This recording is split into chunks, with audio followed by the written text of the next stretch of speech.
Bienvenidas y bienvenidos al podcast de Últimas Noticias. Les habla Elga Malavé desde Caracas, Venezuela.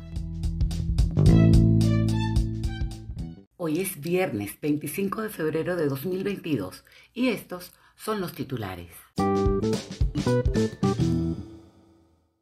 El conflicto Rusia-Ucrania-OTAN ha ocupado los titulares de diarios alrededor del mundo desde hace varios meses. Pero la información, lejos de despejar dudas, ha sido confusa y parcializada.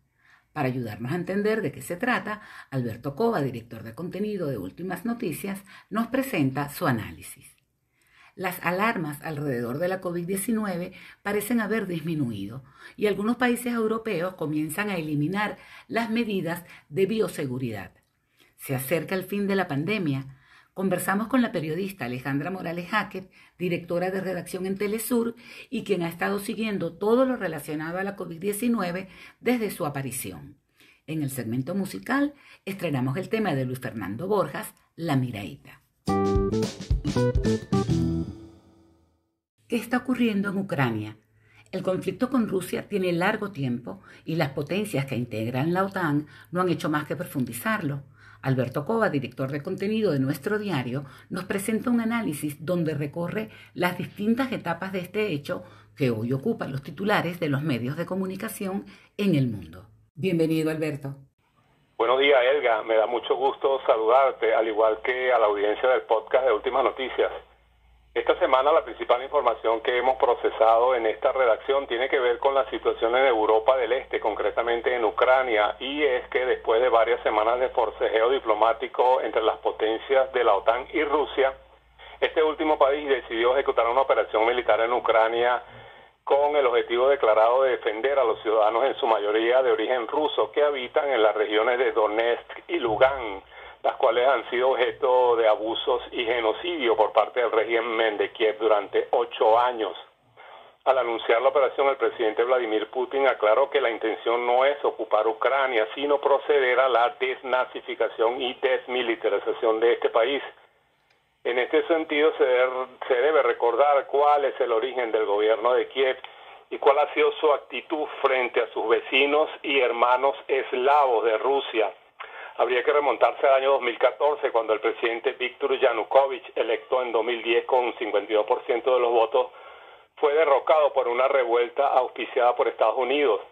El botín ocurrió simultáneamente con las guarimbas convocadas en Venezuela por Leopoldo López, y como ésta se caracterizó por el alto grado de violencia. El 2 de mayo de 2014, poco después del derrocamiento de Yanukovych, los guarimberos ucranianos, en el mejor estilo de la ultraderecha venezolana, quemaron vivas a 48 personas en el Palacio de los Sindicatos de Odessa, cuando en dicha ciudad ocurrían enfrentamientos entre partidarios y detractores del nuevo gobierno llamado de Maidán. Estos últimos, los detractores de este gobierno fascista, se vieron obligados a refugiarse en la casa sindical, donde fueron atacados con bombas incendiarias hasta que el edificio se quemó totalmente con el trágico saldo mencionado. Los pocos que lograron sobrevivir fueron luego acusados de separatismo, de organizar disturbios y de incendiar el edificio. Por el contrario, los culpables de estos hechos nunca fueron llevados a la justicia. La llegada al poder en Ucrania de un gobierno de corte fascista con inspiración nazi, cuyos partidarios lucen con orgullo en sus uniformes las esvásticas de Hitler, desató en este país una histeria antirrusa, sobre todo en la región del Donbass, fronteriza con Rusia, y habitada en su mayoría por personas de origen ruso, lo que llevó a estas poblaciones a alzarse en armas y buscar su emancipación del régimen de Kiev.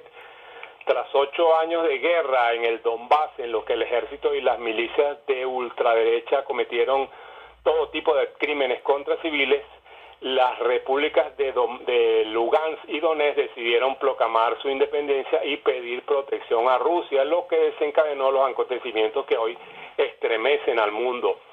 Putin dice que pretende desnazificar a Ucrania, pero también busca desmilitarizarla, según ha señalado, y esto tiene que ver con las intenciones expresadas por Washington y apoyadas por el presidente Zelensky de incluir a Ucrania como miembro de la OTAN, lo que pondría a Moscú al alcance de los misiles nucleares que tardarían solo 3 minutos para alcanzar y destruir la capital de Rusia, sin dar tiempo a los rusos de responder a un ataque, creando de esta forma un desequilibrio estratégico inaceptable entre las potencias.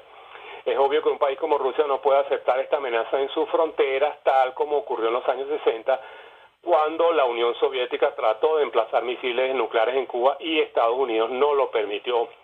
Ante esta crisis en Ucrania, el presidente Nicolás Maduro ha expresado su total apoyo a Rusia y no podía ser de otra manera, pues Moscú ha sido un aliado incondicional de Venezuela en los últimos años, cuando este país ha sufrido terribles agresiones de las mismas potencias que hoy pretenden cercar a Rusia. Gracias, Alberto, por tu análisis. Te espero la próxima semana. Gracias a ti, Elga. Nos veremos la próxima semana. Durante el mes de febrero, los índices de contagio, de acuerdo a la Organización Mundial de la Salud, han disminuido casi en un 20%. Países como Alemania, Australia y Suiza están desechando todas las medidas de seguridad impuestas por la COVID-19, incluido el uso de la mascarilla. Mientras esto pasa en Europa, ¿cómo nos va el resto del mundo? Conversamos con la periodista Alejandra Morales Hackett, quien ha estado investigando todo lo relacionado a este tema desde sus inicios para Telesur. Bienvenida, Alejandra. Estamos presenciando el inicio del fin de la pandemia. Bueno, los expertos y lo que es aún más importante, la Organización Mundial de la Salud no solo no dice que no estamos cerca del fin de la pandemia, sino que claramente nos advierten sobre que pensar esto puede ser un grave error. La OMS ha explicado que el descenso de contagios y de la incidencia acumulada de casos en gran parte del mundo puede hacer pensar que ya estamos cerca de recuperar la normalidad, pero la cifra de muertes y la población que todavía está sin vacunar indicarían que aún estamos muy lejos de ese escenario. El director general de la OMS, Tedros Adhanom, advertía precisamente la semana pasada en esa reunión de control semanal que hace la organización, que se ha instalado como una narrativa que él definía como muy peligrosa de que la pandemia está llegando a su fin por la alta tasa de vacunación que han registrado algunos países y porque la última variante, la Omicron, tiene una severidad menor con respecto a las anteriores. Pero ciertamente el director advertía que una enfermedad que es tratable pero que sigue matando 70.000 personas a la semana no puede ser un indicador de que estamos aproximándonos al final de la pandemia. También hay otros expertos, epidemiólogos y virólogos, que afirman que más allá de estar llegando al fin de la pandemia o pensar en el fin de la pandemia, sería oportuno pensar que estamos transitando hacia un periodo de pausa, pero ellos creen que el virus va a seguir circulando, se va a seguir desarrollando y además va a mutar. Aparentemente, según estos expertos, porque como te he dicho, yo lo que hago es leerlos, revisarlos y molestarlos preguntándoles, ¿no? Con interés periodístico más bien. Pero según estos expertos, la COVID podría llegar a tener un equilibrio con la humanidad, tal y como ha ocurrido con otros virus, y que las personas podríamos comenzar a adquirir una resistencia a la enfermedad. En la mayoría de las enfermedades infecciosas se empiezan a establecer estos equilibrios que ellos llaman equilibrios ecológicos entre los agentes infecciosos y la población humana. Y este equilibrio llega a un punto de estabilidad en el que generalmente el virus se vuelve menos virulento y las personas empiezan a adquirir cierta resistencia individual o colectiva. En América Latina, aunque también han disminuido los casos de contagio, el número de muertes ha ido en aumento. Esto nos comentó Alejandra. Podríamos decir que en América Latina, si bien es cierto que no hay razones para ser todavía ni optimistas ni triunfalistas, sí que hay razones para respirar con un poco más de alivio desde que la enfermedad llegó en febrero del 2020 a la región. Nos convirtió en una de las más golpeadas a nivel mundial, con 2,5 millones de víctimas mortales. Sin embargo, pues en las últimas semanas los casos de la COVID-19 en América continúan a la baja, ¿no? Pero las muertes han vuelto a aumentar por sexta semana consecutiva. Efectivamente, la última semana hubo 3,3 millones de nuevos casos, de nuevos contagios, algo así como un 31% menos con respecto a la semana anterior. Pero hubo más de 34.000 fallecimientos, que es un incremento del 5,6% también con respecto a la semana anterior. La responsable del organismo regional de la Organización Panamericana de la Salud, Carrie Setien, lamentó que se relajaran tanto las medidas frente a la variante Omicron. Insiste además en que no fueron las adecuadas, precisamente por la falsa creencia de la que ya advertía la OMS de que la variante era menos agresiva que otras. Entonces las medidas de seguridad pues se relajaron. Las personas comenzaron a viajar sin precauciones, se reunían en espacios sin protección, sin mascarillas y sin un límite en los aforos. De hecho, la OPS explica la discrepancia entre la baja de los casos y el aumento de las muertes. Ellos dicen que se debe a que pueden pasar de 3 a 4 semanas o más desde el inicio de la enfermedad hasta que la hospitalización y el agravamiento por la enfermedad y posiblemente hasta la muerte pues se hacen presentes. Hay otros expertos que afirman que la disminución en las cifras de los contagios también se puede deber a que se están haciendo menos pruebas ahora que antes, porque el testeo ha representado para la mayoría de los países una carga muy pesada porque son muy costosos, especialmente en regiones como América Latina, cuyos sistemas sanitarios siguen siendo muy débiles y muy precarios. Las cifras de contagio en África representan un 3% de los casos en el mundo, pero el porcentaje de personas vacunadas sigue causando gran preocupación. Alejandra destacó lo siguiente. Bueno, el caso de África, a mí en lo personal y no como científica, me ha resultado una gran curiosidad. Incluso con la llegada de la enfermedad se vaticinaba una verdadera desgracia para el continente africano. Lo hacían los expertos y los que no lo son tanto. La Organización Mundial de la Salud puso siempre los warnings sobre la región. Sin embargo, en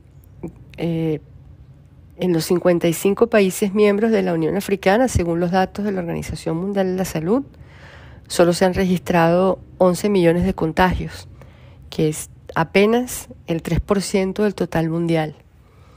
Y de esos casos, solamente 244.000 desembocaron en fallecimientos.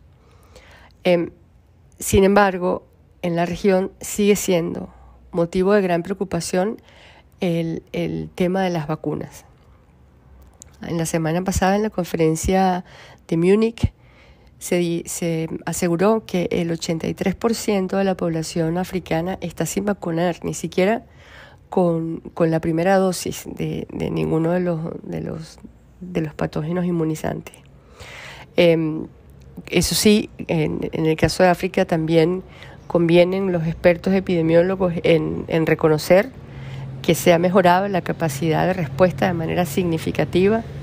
El manejo en general de la pandemia también se ha mejorado en casi todos los países del continente africano. Sin embargo, insisten, el tema de la vacunación sigue siendo asunto de muchísima preocupación, teniendo en cuenta que, como decíamos al principio, los expertos no prevén el fin de una pandemia, sino mutaciones, cambios, pausas, para lo cual la vacuna es un requisito indispensable para contener una oleada más agresiva que pudiera llegar a presentarse, que ellos no lo vaticinan de esa manera, pero siempre está dentro del rango de posibilidades, teniendo en cuenta pues que esto es una enfermedad que se ha ido conociendo con el curso del tiempo. Muchas gracias, Alejandra, por sus aportes en este programa. Ustedes y nosotros seguimos con nuestro segmento musical. El cantante venezolano Luis Fernando Borjas acaba de estrenar un tema donde se mezclan ritmos tropicales y urbanos que tienen a todo el mundo bailando, La Miraíta. Regálame un beso con sabor a fresa o a chocolate. Regálame una michelada con más cerveza que tomate. Regálame un abrazo y no me sueltes. Échame una miradita, ay que yo no me aburro de verte. Échame una miradita, miradita, una miradita, miradita, miradita, con esos ojos tan bonitos y esa cara tan bonita. Échame una miradita, miradita, una miradita, miradita, miradita, con esos ojos tan bonitos y esa cara tan bonita.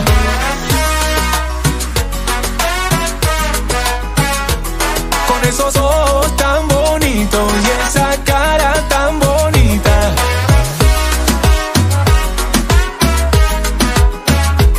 Con esos ojos tan bonitos y esa cara tan bonita. Es que tú eres lo más lindo que yo he visto en este mundo. Corazoncito, yo no dejo de pensarte ni un segundo. Es que cuando miro esa boquita, esa carita, me derrito y me consumo.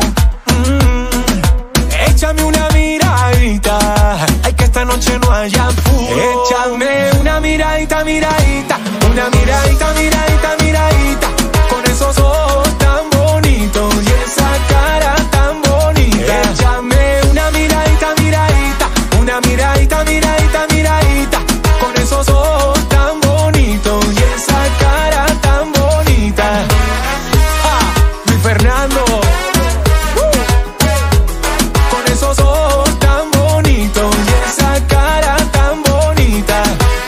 Mauro dice que con esos ojos tan bonitos y esa cara tan bonita. Dale, mírame, mírame, aunque sea de ladito, de ladito. Dale, mírame, mírame, aunque sea de ladito, de ladito. Dale, mírame, mírame, aunque sea de ladito, de ladito. Dale, mírame, mírame, aunque sea de ladito, de ladito. Échame una miradita, miradita, una miradita, miradita, miradita, con esos ojos tan bonitos y esa cara tan bonita. Échame una miradita, miradita, una miradita, miradita, miradita, con esos ojos tan bonitos y esa cara tan bonita.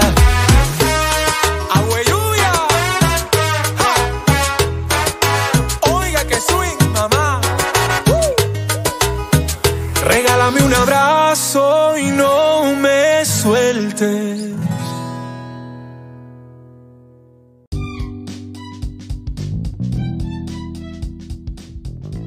Esperando que disfruten los carnavales con la debida precaución, nos despedimos hasta la próxima semana. Gracias por su compañía.